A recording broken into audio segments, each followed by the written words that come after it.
السلام علیکم ورحمۃ اللہ وبرکاتہ۔ سورۃ تکاثر ہے، اس کے خلاصہ تفسیر کے ساتھ آج ہم پڑھیں گے۔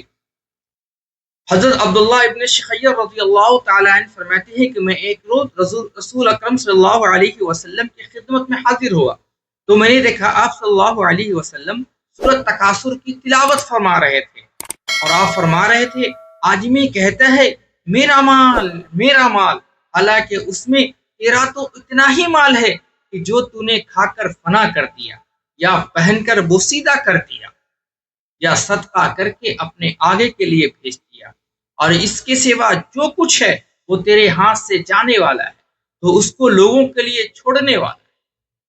ایک اور حدیث میں حضرت امام بخاری رحمۃ اللہ علیہ نے حضرت انس بن مالک رضی اللہ تعالی عنہ سے روایت نقل کیا ہے کہ اللہ کے نبی صلی اللہ علیہ وسلم نے ارشاد فرمایا، اگر آدم زادے کے لیے ایک وادی سونے سے بھری ہو تو وہ اس پر قناعت نہیں کرے گا، بلکہ چاہے گا کہ ایسی دو وادیاں ہو جائیں، اور اس کے منہ کو تو قبر کی مٹی کے سوا کوئی چیز نہیں بھر سکتی۔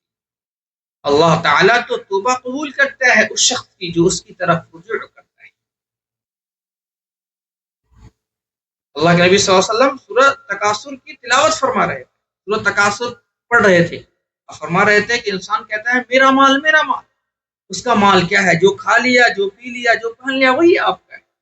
جہاں آنکھ بند ہوگی آپ قبر میں جائیں گے تو مال وارثوں کا ہو جائے گا، وہ بس آپ نے جو صدقہ کیا ہے، جو آپ نے مال کا حق ادا کیا ہے، وہی جو آپ کو کام آئے گا، باقی کچھ مال کام نہ آئے گا۔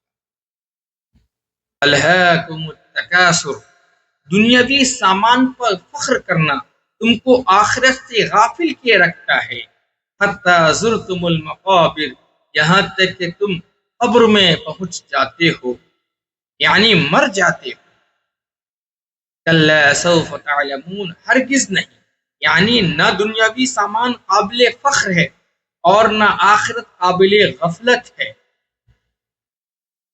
اگر تم یقینی طور پر جان لیتے، کلا سوف تعلم ثم کلا سوف تعلم، یعنی دلائل صحیحہ میں غور و فکر کرتے اور غور و فکر سے کام لیتے اور اس کا یقین آ جاتا تو کبھی اس سامان پر فخر اور آخرت سے غفلت میں نہ پڑتے۔ واللہ تم لوگ ضرور اس کو ایسا دیکھنا دیکھو گے جو خود یقین ہے، یعنی یہ استدلال دیکھنا اور دلائل کی راہ سے نہیں ہوگا جس سے یقین کرنے میں تھوڑی دیری ہو سکتی ہے، بلکہ یہ آنکھوں کا مشاہدہ ہوگا، یعنی اپنی آنکھوں سے دیکھ لینے والی چیز کے اندر انسان کو یقین کامل ہوتا ہے۔ ثم لتسألن یومئذ عن النعیم، پھر اور بات سنو کہ اس روز تم سے سب نعمتوں کی پوچھ گچھ ہوگی کہ واللہ کی دی ہوئی نعمتوں کا حق ایمان و اطاعت کے ساتھ بجا لائے یا نہیں بجا لائے، یعنی اللہ نے جو آپ کو نعمتیں عطا کی ہیں، اللہ تبارک و تعالیٰ کی طرف سے جو آپ کو نعمتیں عطا کی گئی ہیں، اس کی ایک ایک بارے میں، ایک ایک نعمت کے بارے میں سوال ہوگا کہ اللہ کے تم نے کون کون سی نعمتوں سے استفادہ کیا اور اس کی نعمتوں کا کون کون سا حق ادا کیا اور کہاں تک حق ادا کیا۔ اللہ تبارک و تعالیٰ ہم لوگوں کو عمل کی توفیق عطا فرمائے۔ اللہ مال کی حرص، مال کی ہوس سے بچائے۔ اللہ حلال رزق، مستطاع والا رزق، عافیت والا رزق، صحت و تندرستی کے ساتھ عطا فرمائے۔ آمین۔ السلام علیکم۔